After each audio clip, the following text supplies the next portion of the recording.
students, very fine. Good afternoon to all of you. In this video, we are going to see a very interesting chapter called as vector algebra. It is one of the important basics of the next chapter, which is 3D.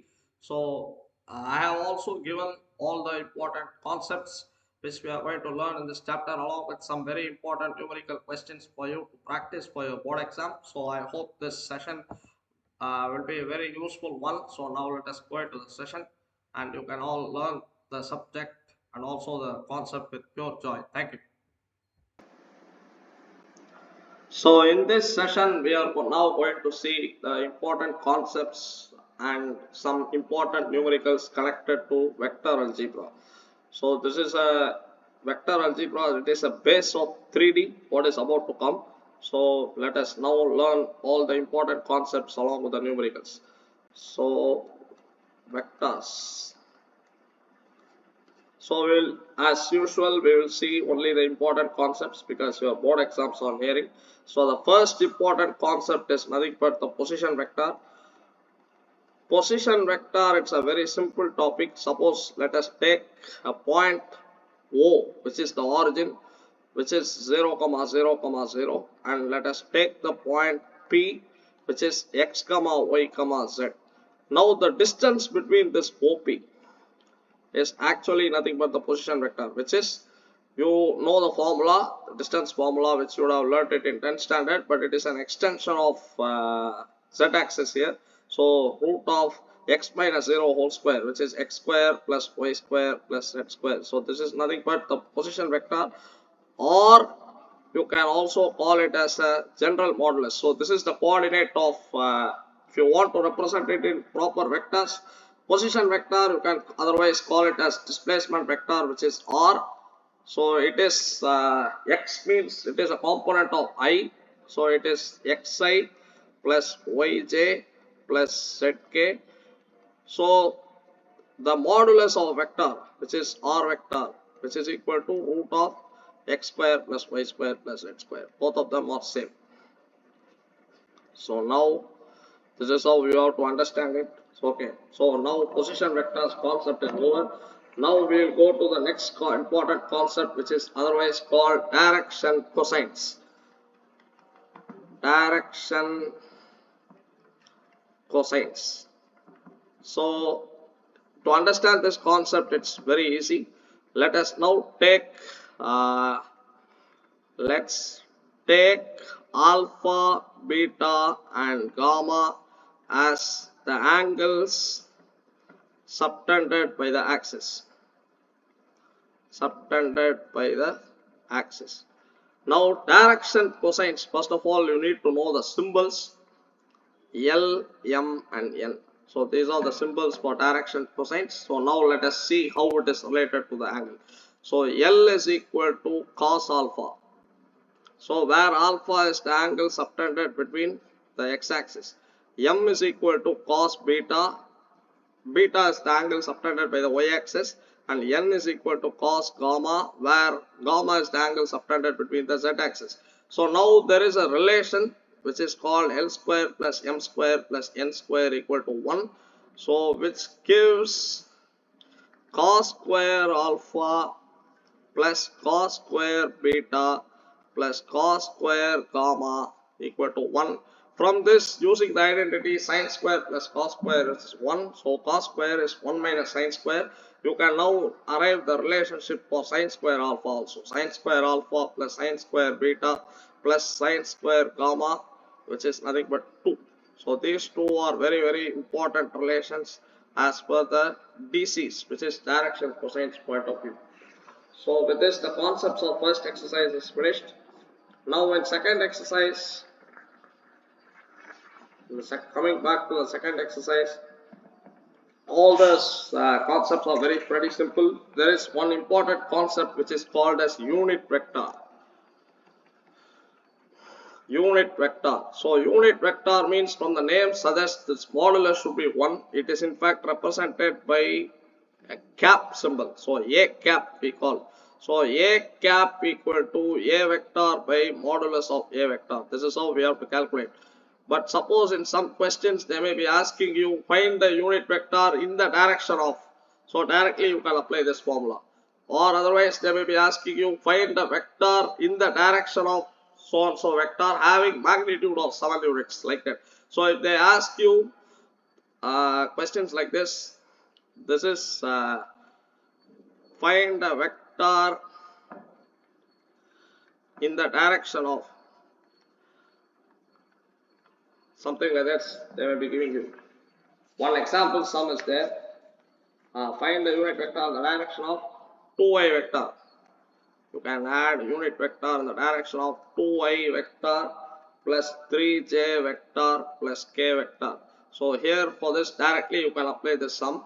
I mean this concept 2y plus 3j plus k divided by modulus of vector. So which is nothing but root of 2 square plus 3 square plus 1 square. That will give you root 14. So 2 by root 14i plus 3 by root 14j plus 1 by root 14k it will come. Suppose if they ask you the same question or find the vector in the direction of same question in the direction of 2y plus 3j plus k which has magnitude 5 units. Likewise, if they ask you, you need to find the normal a cap first. So a cap is a vector by mod a. So the same question, I mean 2y plus 3j plus k. So it will give you 2y plus 3j plus k divided by its modulus, which is root 14. So write it individually. 2 by root 14i, this is called resolving into components, plus 3 by root 14j plus 1 by root 14k. This is for magnitude 1. So, but here now the magnitude is given by 5. So, vector of magnitude 5 units, that means you have to multiply it by 5. So 5 times 2 by root 14i plus 3 by root 14j plus 1 by root 14k. So if you do this result, you get 10 by root 14i plus 15 by root 14j plus 5 by root 14k. This is one of the important concepts of the second exercise. So like this, only selected exercise, selected models will come.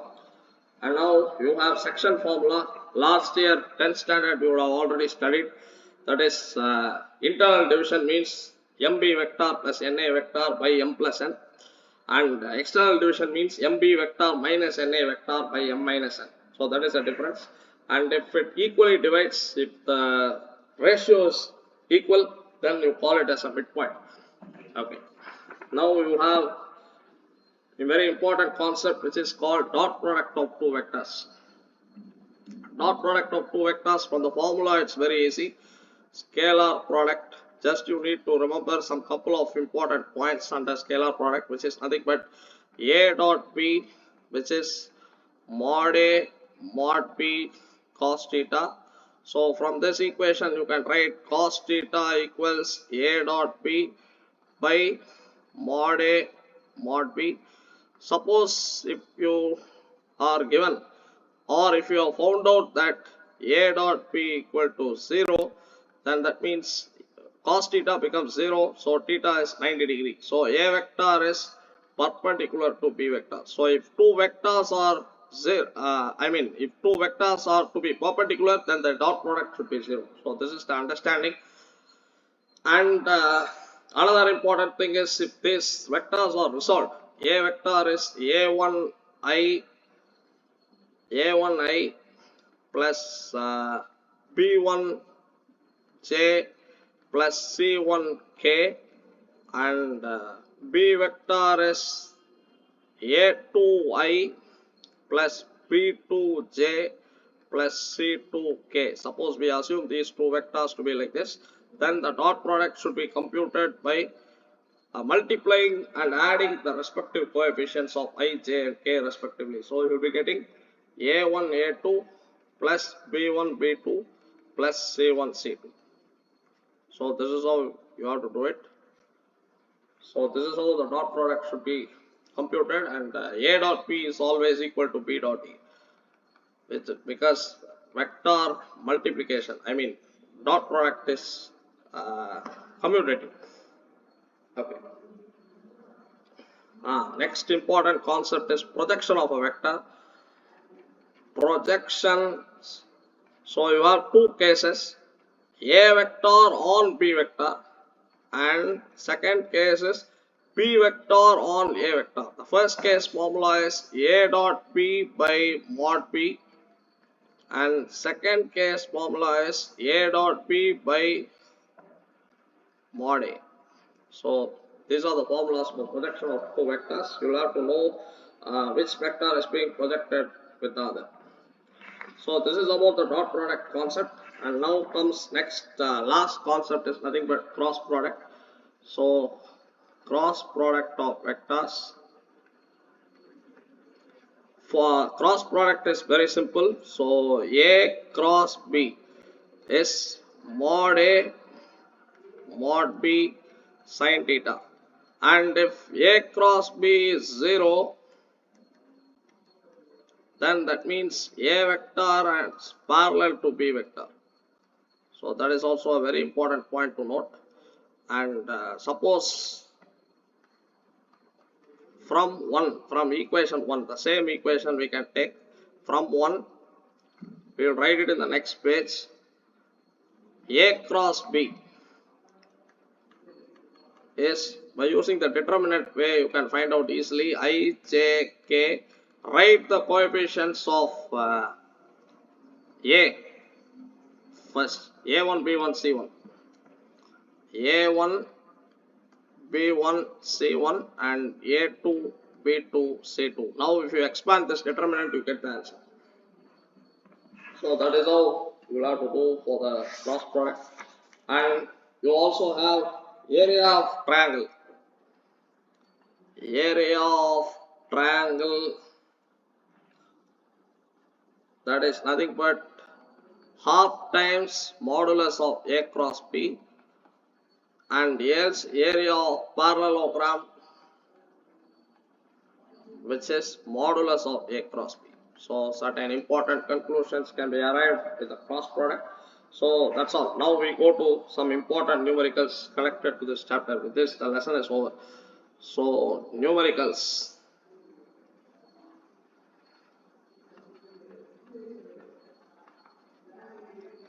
I don't think you have any questions from first exercise, because they won't be asking you mostly first exercise questions. So directly we go to the second exercise. Examples and exercises of second, we can directly go. So second exercise, you can see these three examples. Very simple one. Example 6, 7 and 8, and also 9. 6, 7, 8, 9, and then example 10. And now comes the second exercise, exercise 10.2. In exercise 10.2, you have 4th sum 7th 8th 4 7 8 10 11. That's all, because rest of the sums are there almost similar to the example questions that we did. So examples, since I have given many, so exercise these 5 sums are enough. Now in the third exercise, before we go to the third exercise, you can practice examples 13, 14, 15, 16, 17, so that exercises will be easier. If you practice the examples, in exercises only limited number of questions you can do. So That is advantage of giving examples. And then 21. So the exercise sum, exercise 10.3, you can do very selected questions. Second, fourth,